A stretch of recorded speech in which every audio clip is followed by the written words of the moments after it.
자, 우리 지금 창세기 47장의 말씀을 함께 나눠보고 있습니다. 이제 요셉이 그 아버지가 또 요셉을 만나서 그 아들과 함께 또 정말 믿겨지진 않지만 정말 믿겨지지 않은 그 일들을 바라보면서 또 나아가게 되지요. 자, 오늘 본문 말씀을 통해서 우리가 이러한 지혜를 얻기를 소망합니다. 내 인생의 흉년의 때를 준비하자. 내 인생의 흉년의 때를 준비하자. 시작. 네, 오늘 본문 말씀 보니까요, 인생 뭐 한 방이더라고요. 예, 인생 한 방. 왜 그렇게 말씀을 드리냐면요, 자, 누군가는 이 한 방 한 번의 사건에 의해서 애굽에 있는 모든 돈을 다 벌어들여요. 돈을 다 벌어들이고 거기서 끝난 것이 아니라 모든 짐승과 가축들을 다 사들여요. 거기서 그치는 것이 아니라 애굽 주변에 있는 모든 땅, 그 토지 문서를 다 사들여요. 누군가에게 있어서는 한 사건 안에 그 모든 것들을 다 얻었지만, 반대로 누군가에게는 그 한 사건에 의해서 내가 평생 벌어놓은 것, 평생 얻어놓은 것, 평생 이렇게 모아놓은 것 다 잃게 되었다는 거예요. 여러분은 무엇을 원하십니까? 하면 물어볼 것도 없고 평생 뭐 한순간 다 얻는 사람들이 다 된다고 할 것 같아가지고 묻지는 않고, 중요한 건 무엇입니까? 나의 인생의 그 흉년의 때를 준비하면, 그때가 준비가 되면 우리가 한순간 그 한 사건을 통해서 우리가 그 모든 것들을 다 얻게 되고, 우리가 그 흉년의 때를 준비하면 모두가 그 모든 것들을 잃을 때에도 우리는 잃지 않는 지혜로운 자가 될 수 있다는 사실입니다. 그래서 우리가 준비된 흉년은 모든 것들을 다 얻게 되지만, 준비되지 못한 흉년은 모든 것들을 다 잃게 된다는 사실을 여러분 꼭 기억하시기 바랍니다. 내 인생에 흉년의 때가 없는 것이 좋은 게 아닙니다. 흉년의 때는 있을 수 있어요. 하지만 준비된 흉년의 때가 필요한 거예요.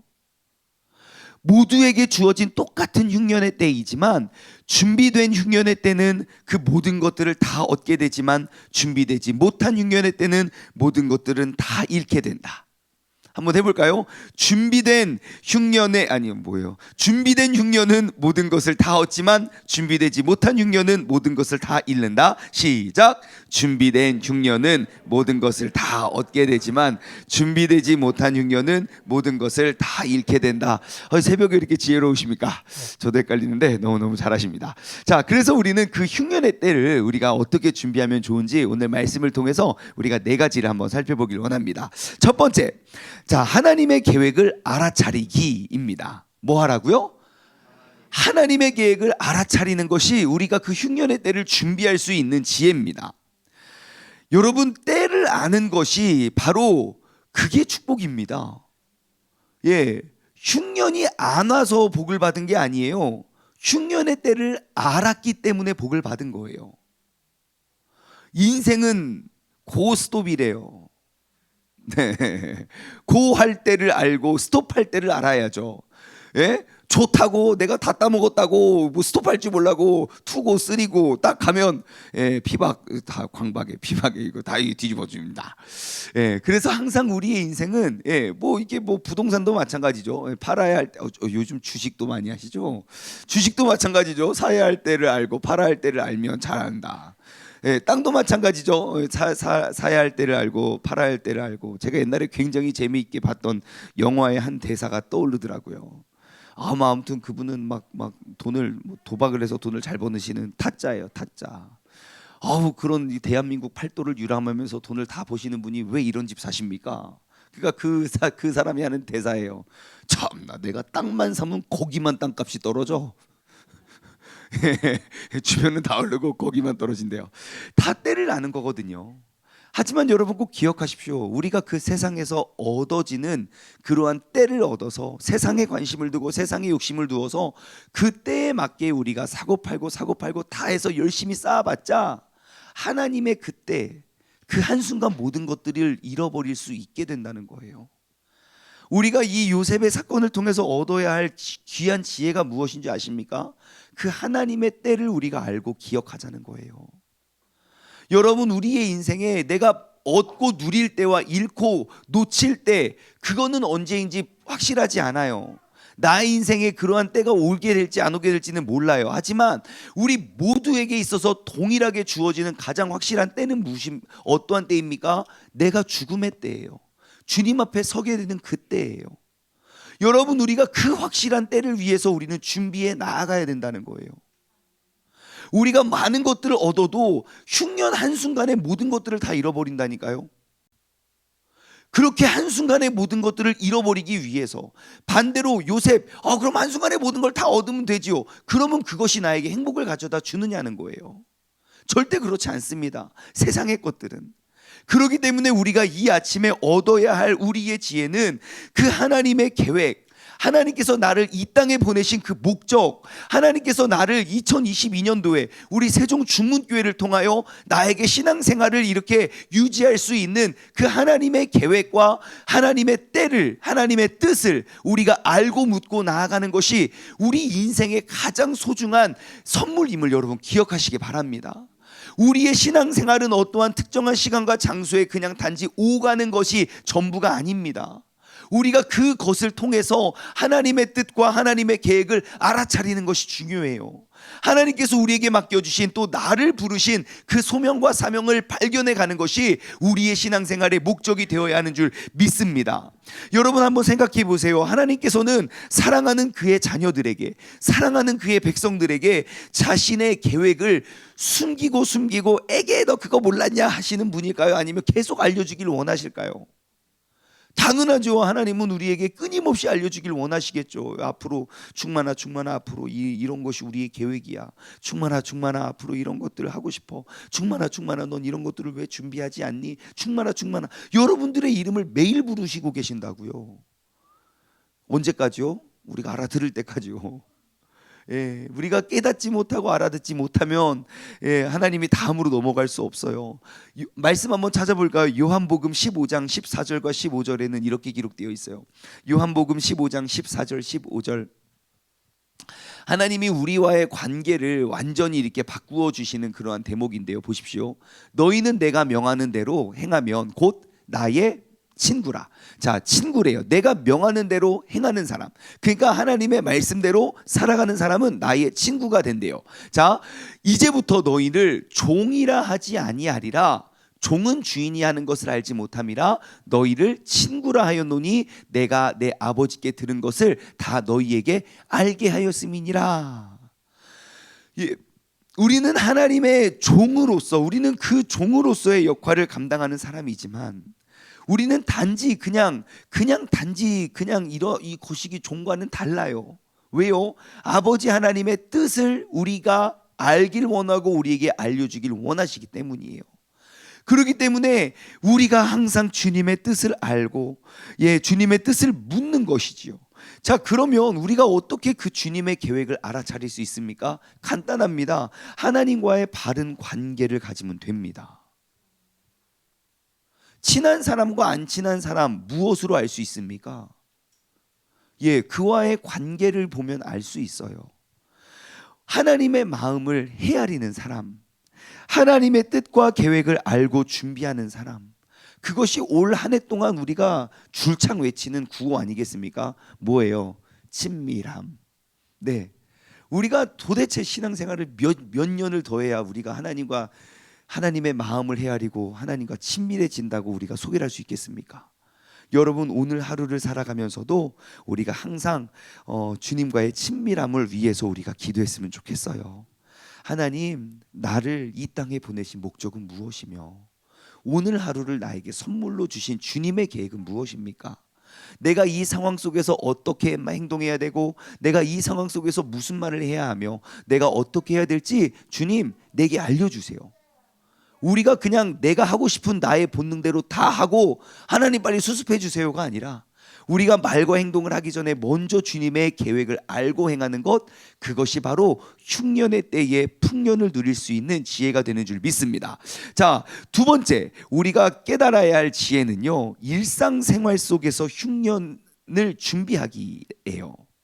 일상생활에서 준비하는 거예요. 잘 보세요. 여러분, 애굽이 이렇게 큰 거부가 된 원인이 무엇입니까? 남들이 하지 못하고 남들이 알지 못했던, 남들이 누리지 못했던 뭔가 특별한 은혜와 특별한 사랑과 특별한 그러한 것들을 얻고 누려서 이들이 남들보다 특별해졌습니까? 아니에요. 7년의 풍년은 모두에게 주어졌어요. 모두가 똑같은 풍년과 모두가 똑같은 흉년의 때를 살고 있다고요. 근데 그 흉년을 맞는 그것이 다르잖아요. 다시 말해, 하나님의 때와 하나님의 일과 하나님의 소명은 우리가 어디에 가서만 해야 되고 막 무엇을 알아야만 우리가 되는 것이 아니에요. 늘 우리의 일상생활 속에서 우리는 그러한 하나님의 것들을 준비할 수 있는 것입니다. 여러분, 지금 하나님은 그들에게 복을 주기 위해서 없는 풍년을 그들만을 위해서 만들어 주신 분이 아니에요. 하나님은 우리 모두에게 24시간이라는 똑같은 시간을 선물해 주셨어요. 하지만 우리가 그 흉년의 때를 준비할 수 있는 지혜로운 자가 되는 그것이 바로 하나님께서 오늘 우리에게 주신 지혜가 되는 줄 믿습니다. 똑같이 주어진 그 풍년의 때, 똑같이 주어진 평범한 일상생활 속에서 하나님의 계획을 준비해 가는 것, 이것이 바로 우리가 이 본문을 통해서 얻어야 할 지혜가 되는 줄 믿습니다. 그렇다면 한번 돌아보십시오. 나의 일상생활 가운데 내가 준비해야 할 것은 무엇인가? 그냥 하루하루 흘려보내고 아우 세상이 참 빨라 이런 거 하지 마시고요. 오늘 내가 그럼 이 평범한 일상 가운데 내일을 준비할 수 있는 것이 무엇인가? 주님께서 나를 통하여 행하실 일들과 나를 통하여 변화시키실 일들, 제가 요즘에 또 우리 귀한 성도님에게 계속 이제 간증을 이렇게 간증 문자를 받아요. 막 어마어마하고 막 대단한 거 아니에요. 하지만 그와 함께 나누는 그 간증 문자는 무엇이냐면, 내가 어떠한 주제에 대해서 정말 문득 내 마음에 이러한 찬양이 떠올라서 막 찬양을 했더니 정말 내 마음이 평온해졌어요. 어젯밤에 또 받은 문자, 제가 어느 분이 좀 이렇게 몸이 다쳤어요. 자꾸 이상하게 그 사람을 위해 기도해 줘야겠다는 감동이 들어서 막 기도를 했더니 병원에 갔더니 왜 이렇게 빨리 나섰냐고 그러더래요. 그러니까 그분의 나의 평범한 일상생활 가운데 하나님이 내게 감동을 주시고 내가 그 감동에 순종했을 때 하나님께서 변화시켜 주시는 그 작은 변화, 그것을 발견하니 그것이 내게 얼마나 큰 은혜이고 간증이 되는지 몰라요. 여러분, 이것은 어떠한 특정한 사람과 특정한 때와 특정한 시간에 주어진 것이 아닙니다. 오늘 24시간 안에 우리의 삶 가운데 정말 하나님께서 나에게 알게 하시고 하나님께서 나를 통하여 행하시고 이루실 그런 놀라운 일들, 여러분 그런 것들을 발견했으면 좋겠어요. 지금 나의 일상에서 내가 준비해야 할 것은 무엇인가? 과연 어떠한 흉년이 나에게 다가올 것인가? 나에게는 물질의 흉년이 올 건가? 건강의 흉년이 찾아올 건가? 자녀의 흉년, 직장의 흉년, 관계의 흉년, 여러분 우리가 생각하면 너무너무 많은 위험 요소들이 도사리고 있어요. 우리가 그러면 어떻게 무엇을 준비해야 될 것인가? 모두에게 똑같은 흉년이 주어지지 않을 거예요. 나에게 약점은 무엇이며 그 약점을 통하여 하나님이 어떻게 강점으로 사역하실지,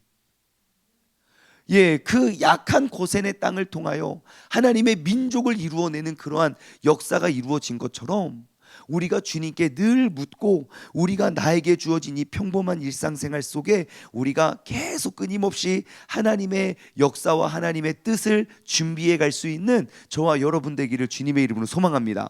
세 번째, 우리가 오늘 본문 말씀을 통해서 얻을 수 있는 세 번째 지혜는요, 흉년의 때도 기를 수 있는 종자를 확보하라는 거예요. 자, 이게 무슨 말이냐? 여러분 23절 말씀을 보십시오.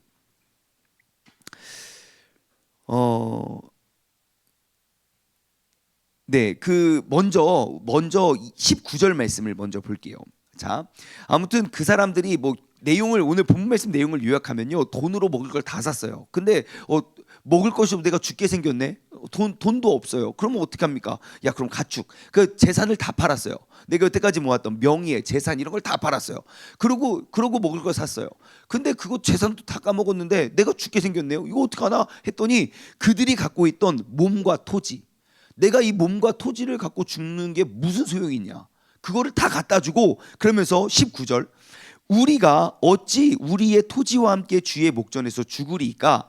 우리 몸과 우리 토지를 우리 토지를 먹을 것을 주고 사세요. 제발 이거 좀 사주세요. 나 이거 다 부질없고 다 필요 없어요. 내가 생명보다 이것이 더 귀할 수 없어요. 그러면서 우리와 토지와 함께 바로의 종이 되니라. 이제 바로의 종이 됐어요. 우리에게 종자를 주시오면 우리가 살고 죽지 아니하리이다 그래요. 자, 우리에게 종자를 주래요. 종자, 그러니까 뭐예요? 그 씨앗 같은 거예요. 근데 그거를 듣고 23절 보세요. 23절. 요셉이 백성에게 이르되, 그러니까 그들의 요구를 들어주는 거예요. 오늘 내가 바로를 위하여 너희의 몸과 너희의 토지를 샀다. 여기에 종자가 있으니 너희는 그것을 땅에 뿌려라. 추수의 5분의 1을 바로에게 상납하고 5분의 4는 너희가 가져서 토지의 종자로 삼아라. 지금 애굽이 잘 될 수밖에 없는 이유가 여기 있어요. 뭐예요? 저장을 많이 해놓은 게 아니라 그 흉년 때에도 기를 수 있는 종자를 가지고 있었어요. 엄청나지 않습니까? 세상은 다 먹을 것이 없어서 모든 것들을 잃어버릴 때 요셉은 그 특허를 갖고 있었어요. 7년의 흉년, 앞으로 남은 4년 5년의 흉년 동안 우리가 기를 수 있는 종자, 이것만 있으면 이거를 열심히 키워서 이걸 또 팔아가지고 너희가 그 재산 다시 얻을 수 있어. 엄청나지 않습니까? 여러분, 우리의 인생에도요, 우리가 하나님께서 우리 각자에게 주신 특별한 종자가 있는 줄 믿습니다. 우리가 그냥 내게도 없는 거 부러워만 하지 마시고요, 이미 내게 주어진 그 종자를 우리가 개발하자고요. 여러분, 달란트는 묻어두는 것이 아닙니다. 끊임없이 활용하면요, 그것이 더 개발이 돼요. 진짜 신기하게 계속 개발이 돼요. 그래서 여러분들에게 주어진 흉년 때도 기를 수 있는 그 종자를 확보하시고 우리가 주님께 나아갈 수 있는 지혜로운 사람 되기를 원합니다. 마지막으로 네 번째, 오늘 본문 말씀을 통해서 얻을 수 있는 가장 귀중한, 가장 소중한 그 가르침은 무엇이냐면요, 돈을 잃음의 슬픔보다 생명을 얻음의 기쁨이 더 크다는 거예요. 여러분 생각해 보세요. 내가 평생 일을 해서 돈을 모았어요. 평생 재산을 불렸어요. 그래서 그 동물을, 짐승을 하나하나 살 때마다 너무너무 기쁜 거예요. 땅이 한 평 한 평 늘어갈 때마다 너무너무 행복했어요. 그런데 한 번 흉년을 얻어맞아서 그 모든 것들을 다 잃어버렸어요. 그러면 요셉에게 뭐라고 해야 됩니까? 모든 백성이 저 왕궁에서 자기들 다 배불리고 자기들 다 먹고 살려고 우리 국민들 다 죽인다, 우리 국민들 다 죽인다 해야 되지 않습니까? 당연히 그래야 될 것 같지 않아요? 근데 백성들은 그렇게 하지 않아요. 제발 우리 것 좀 사주세요. 왜 그럴까 생각해 보니까, 여러분, 죽음보다 귀한 것은 없어요. 죽으면 아무 소용이 없어요. 돈 아무 소용 없고요. 가축, 그러니까 쌓아놓은 재산 같은 거죠, 아무 소용 없고요. 명예 같은 것도 아무 소용 없고요. 땅, 내가 가지고 있던 그런 재산, 아무 소용이 없어요. 죽을 때 가져갈 수 있는 게 하나도 없어요. 그러니 나에게 생명을 허락해 준 그분께 그냥 감사만 할 뿐이에요. 제가 이걸 통해서 무엇을 생각했냐면, 우리 인생의 11조가 생각나더라고요. 우린 항상 11조를 드리는 게 너무 아까워요. 10 중에 10개를 가지고 살아도 늘 부족한데 어떻게 10분의 1을 하나님께 드립니까? 우리의 생각이에요. 근데 여러분, 이 애굽의 백성들 한번 생각해 보십시오. 아무것도 없어요. 내게 주어진 게. 그분, 나의 주인, 내가 주라 불리는 주인이 나에게 허락하지 아니하면 나는 그냥 죽어야 돼요. 근데 나에게 살 수 있는 길을 줬어요. 내가 이 종자를 너에게 줄게. 그 대신 5분의 1은 왕에게 바쳐. 5분의 4는 다 너희 거예요. 그러면 왜 5분의 1이나 가려고 그렇게 막 욕하면서 살까요? 아니면 늘 감사하면서 살까요? 당연히 늘 감사하면서 살죠. 그럼 우리는 왜 그 11조가 아까운지 아십니까? 이 모든 것들이 내 거라고 생각해서 그래요. 네 모든 것들이 내 거라는 생각이 왜 듭니까? 내가 주인이에요. 나에게 생명을 주신 그 하나님의 은혜를 잃어버렸어요. 내 생각에는 이거 없으면 죽을 것 같죠. 하나님 보실 때는 그거 없어도 나아요. 그거를 갖고 있기 때문에 더 힘들고 불행하게 사는 거라고요. 우리는 계속 그 불행을 쫓아가고 있어요. 나에게 주어진 은혜를 향해서 나아가야 되는데 우리는 은혜를 주어도 그것이 은혜인지 모르고 우리는 그것을 버리고 살아요. 여러분, 오늘 이 시간 우리가 함께 기도할 때 내게 베풀어 주신 그 은혜를 기억했으면 좋겠습니다. 10분의 1이 뭐가 아까워요. 그 나머지 9개, 나머지 10개도 다 주님의 것인데 우리가 주님 앞에 내게 주어진 그 은혜를 회복할 수 있는 그 사람이 바로 흉년의 때에도 풍년을 누릴 수 있는 그러한 믿음의 사람 되는 줄 믿습니다. 이 시간 우리 함께 기도하며 나아갈 건데 여러분, 오늘 이 창세기 47장의 본문의 말씀을 통하여 여러분 내 인생에 뭐 흉년의 때라면 혹은 아직 흉년을 맞지 않았다면 여러분 내가 무엇을 통해서 어떻게 준비해야 될지 우리가 그 영원한 생명을 위해서 영원한 생명을 얻음의 기쁨이 우리의 모든 근심 걱정 염려를 다 이겨낼 수 있는 지혜를 얻어가시길 바랍니다. 함께 기도하겠습니다. 하나님 아버지, 감사합니다. 오늘 이 아침에도 주님께서 우리에게 귀한 은혜의 말씀을 허락하여 주시고 아버지, 내 인생에 흉년의 때를 준비하면 모두에게는 흉년일지 모르지만 우리는 그 흉년의 때가 모든 열매를 얻을 수 있는 풍년의 때가 되는 줄 믿습니다. 우리가 이 세상 가운데는 모든 것들을 잃어버리는 것 같고 우리가 저어가는 것 같아 보여도 우리가 영원한 우리의 모두에게 주어진 동일한 그 죽음과 그 구원에 대해서 우리가 명확히 알고 있다면 하나님 아버지, 모두가 세상에 얻은 것 하나도 천국과 지옥에 가져갈 것 없지만 우리가 그 영원한 생명을 얻음의 기쁨과 얻음의 은혜로 말미암아 이 땅 가운데 살아 승리할 수 있는 지혜로운 사람 되게 하여 주옵소서. 감사드리오며 이 모든 말씀 살아계신 예수 그리스도의 이름으로 기도드리옵나이다. 아멘.